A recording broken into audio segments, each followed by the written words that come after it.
Before we start this video, we just want to say thank you for your support. We're happy to see that the videos have provided value for many of you, and we hope that we continue to deliver value and help you through your problems. Is music the most powerful way in which we express our personalities? Does our musical taste say more about who we really are than the clothes we wear or the friends we choose? How much can you really learn about someone based on their favorite music? We can't deny that music speaks to us. We connect with music. We relate to its melodies, harmonies, and lyrics. And a powerful tune can invoke incredible emotions within us. The psychological effect of music in the human brain has been studied extensively. But what does your musical taste say about you? Why we like certain genres. Most people find themselves listening to one or two genres almost exclusively. But have you ever stopped to wonder why you might be attracted to pop, or metal, or classical? A number of studies have examined this interesting subject, with incredible results. Do you like complex music like jazz or classical? According to certain studies, you might be more creative or have a higher IQ. Pop music lovers tend to be extroverted and honest. If you like rap music, you're probably pretty outgoing. Country music fans are usually pretty conventional and hardworking, and metalheads tend to be more introverted and could even suffer from low self-esteem. Every single music genre says something about our personalities. Why is certain music more nostalgic than others? One of the most powerful emotions that music can evoke is nostalgia. A simple track can bring back tons of incredible memories, both joyful and sad, suddenly. Music flings us back in time to a forgotten moment in our lives. But what causes this? Why does some music seem more nostalgic than others? An interesting 2010 study found that autobiographical music was most likely to cause nostalgic emotions. Or in other words, music that involved a real-life story from the perspective of the singer. Even more interesting was the fact that music with mixed emotions caused the most nostalgia, specifically a mixture of joy and sadness. Perhaps this is because in reality, life itself contains a mixture of both joy and sadness. Hey, before we continue to the next point, we'd like to connect with some of you who currently play music. Tag Psych2Go in your video. We'll watch all of them and even feature the best ones in our upcoming video to give you a little exposure or a head start to your career.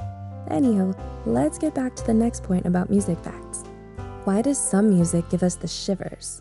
Have you ever experienced a truly powerful piece of music? Was it so powerful that you found yourself getting the shivers? Did goosebumps start to appear along your arms? If so, you're not the only one. This is a pretty common experience. But why does some music evoke such a powerful physical reaction in us? A 2010 study set out to answer this question, and they found that people who were more open to new experiences were more likely to experience shivers when listening to music. You're also more likely to have this powerful reaction if you listen to tons of music throughout each day. Funnily enough, the study found that it doesn't really matter which genre you're listening to. Why do some people love bass? The heavy, booming nature of bass is a big part of popular music these days. Some people absolutely love bass, and this musical element seems to affect them in a deep way. But why are some people so crazy about bass? One study found that males are more likely to enjoy heavy bass in music. There's even some suggestion that those who enjoy bass are more likely to have antisocial tendencies and borderline personality disorders, but these are, of course, very rare cases, and correlation doesn't always equal causation. Why athletes love pump-up music? There's definitely a very specific type of music we listen to at the gym. It's usually vigorous pump-up music with high BPM that gets us motivated and excited, but why does this music seem to be so fitting for athletic activity? One study found a link between our music preferences and our ideal self-image. Basically, people prefer music that they think is most fitting to their own perception of themselves. Athletes love vigorous music because they feel it fits with their dynamic lifestyle and persona.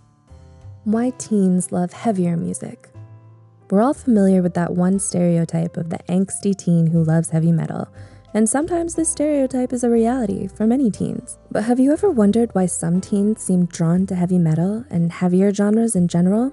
One study looked into this and found something very interesting. Apparently, teens with this music preference are more likely to feel rejected and have low self-esteem. Although once again, this doesn't mean that everyone who enjoys metal or heavy genres has these issues. Why some people like repetitive music? Most of the time, repetitive music is generally seen as a bad thing, but some music with repetitive elements can be calming, meditative, and relaxing. But why do some people prefer repetitive music? Some studies have suggested that those who are less open to new experiences might be more likely to enjoy repetitive music. We're not saying there's anything wrong with either repetitive music or being less open to new experiences. Some people are just naturally more conservative, and there's nothing wrong with that, but it's definitely an interesting tidbit of information that sheds light on the link between musical taste and personality. What kind of music are you into? Do you have music suggestions and want us to analyze you? Comment below. If you enjoyed this video and would like to see more, don't forget to subscribe. And as always, thanks for watching.